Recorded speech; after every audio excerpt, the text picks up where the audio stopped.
Alright, sorry for the mess, but we're going to be installing MagnaFlow cats in my 2012 Toyota Tundra.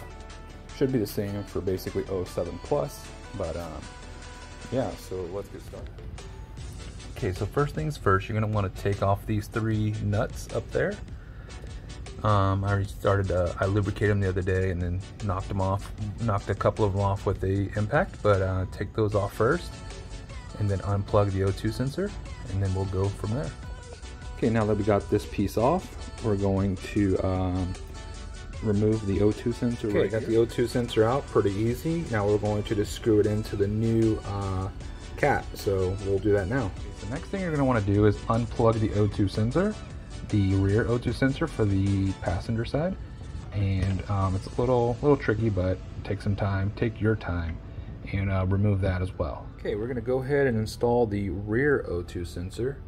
Front one's already in, so let's install the rear one, and then once we put the cat up into the truck, then we'll plug both connectors in and move on. Okay, so there's the O2 sensor plugged in, reused.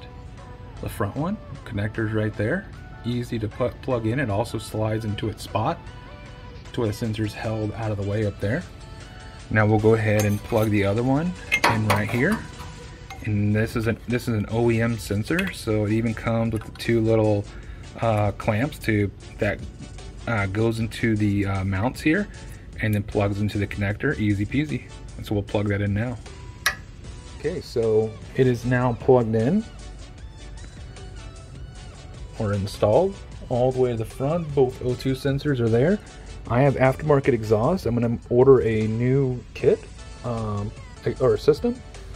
So mine is unusable, so I'll just be running it like this until I get figure out what system I want to install and go from there. Right now I'm running a custom exhaust Super 10 Flowmaster Super 10 muffler, and yeah, so I just want to point that out. Right side or passenger side is done, and we'll move on to the driver's side. Okay, so here we go on the driver's side. If you look up in there, same thing, 3 nuts. We'll unbolt those. We'll remove the O2 sensor and then move on to installing this. Alright, so we removed the O2 sensor from the old one and put it in the driver's side catalytic converter. Screwed it right in, nice and easy to bolt up. And now we'll go to install. I forgot to install the rear one, so we got the rear one installed, brand new from the factory, because when they took the old one, we cut the wire here. And so now I just have, you know, an exposed wire. So now we got that one installed, and then we'll go and install the whole cat. Okay, once you got the gasket installed up there, you got the front O2 sensor plugged in up there as well. The rear O2 sensor, this is the biggest pain if you're 4-wheel drive, because you have the rear CV axle in the way, or the rear axle, sorry, in the way. That's the only beating, because it's hard to get to because this axle's literally blocking from grabbing it. And also don't forget to slide it in the hanger here. And they cut mine here, but I just borrowed one from the rear until I get a replacement. So yeah, that's pretty much it for install. It literally took me less than an hour, and with the right tools and a little know-how, all done until I get my exhaust system in. There is one more piece here that we got to install, and it just cuts across there. It's just a little pipe with a clamp, and you're good to go. And but yeah, that's pretty much it for install for the both cats. And okay, so that concludes the install. It's another day. I went ahead and made sure the cats didn't throw any codes or anything, and they have not.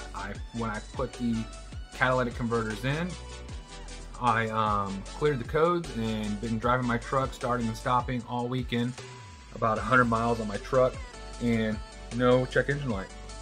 So when you do install them, you will have to get the code cleared. You can take it to a local auto parts store and they can clear it for you. Just tell them, you know, what you did, you know, because a lot of times you shouldn't clear a code unless, because the problem can come back. So, but with this, the code is stored on the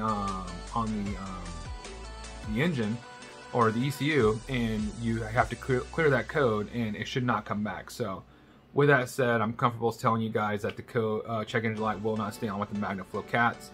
I did use OEM sensors, so make sure you use OEM sensors. That is one thing I would not skimp on. They're about $180 each and high quality.